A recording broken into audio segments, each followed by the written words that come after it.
അല്ല, ഇന്നലെ കാർഗെ പറഞ്ഞതുപോലെ ഈ BJP ഗവൺമെൻറ്റിന് ഇത് നടപ്പിലാക്കാൻ കഴിയില്ല. അതാ ഒരു തട്ടിപ്പാണ്. കാരണം ഇപ്പോൾ അറ്റൻഷൻ ഡൈവേർട്ട് ചെയ്യാനുള്ള തട്ടിപ്പാണ്. ഈ രാംനാഥ് കമ്മീഷൻ അല്ലെങ്കിൽ കമ്മിറ്റി അത് സമയം കൊടുത്തില്ല, ആരും വിളിച്ചുമില്ല, ചോദിച്ചുമില്ല.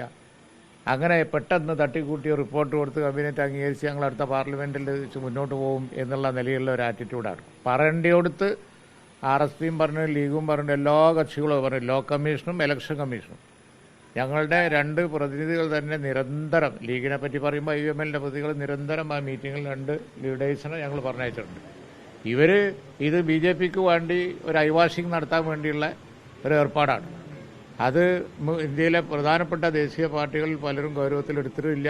അത് മാത്രമല്ല, അവർ തട്ടിക്കൂട്ടി കൊടുത്ത റിപ്പോർട്ട് ഇവിടെ നടക്കാൻ പോകുന്നില്ല.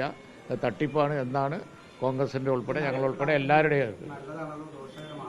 വളരെ ദോഷമാണ്. ഞങ്ങളിത് ഇലക്ഷൻ ലോ കമ്മീഷനിലും ഇലക്ഷൻ കമ്മീഷനിലും ലീഗ് പ്രതികൾ പങ്കെടുത്ത് പറഞ്ഞത്, holding simultaneous election will tinker with the democracy basic structure of constitution and federal policy of the country. Further, this constitutional and it is unconstitutional and anti-democratic. Unconstitutional and anti-democratic ആണ് എന്നാണ് ലീഗിൻ്റെ അഭിപ്രായം. RSP അത് തന്നെ പറഞ്ഞു, India മുന്നണി അത് തന്നെ പറഞ്ഞു.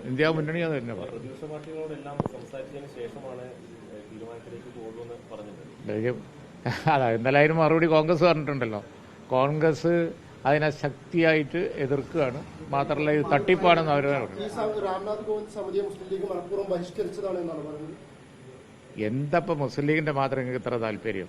ഈ രാജ്യത്തെ SP, NCP, അതുപോലെ തന്നെ മറ്റ് ഡെമോക്രാറ്റിക് പാർട്ടി, RSP, 32ഓളം പാർട്ടികൾ, അല്ല ആകെ 60 പാർട്ടികളിൽ ഇത്രയും പാർട്ടികൾ അതിന് അവർക്ക് അവസരം കൊടുത്തില്ല, സീരിയസ് ആയിട്ട് എടുത്തിട്ടുമില്ല. കോൺഗ്രസ് അടക്കമുള്ള സമിതിയോട് എതിർപ്പ് അറിയിച്ചിട്ടുമുണ്ട്.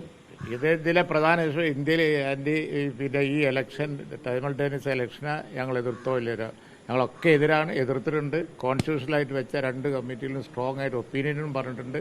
രാമനാഥ് കമ്മിറ്റി അതിന് സമയം കൊടുത്തില്ല, ചോദിച്ചുമില്ല. അതിനിടയ്ക്ക് തന്നെ തട്ടിക്കൂട്ടി കൊടുത്തു.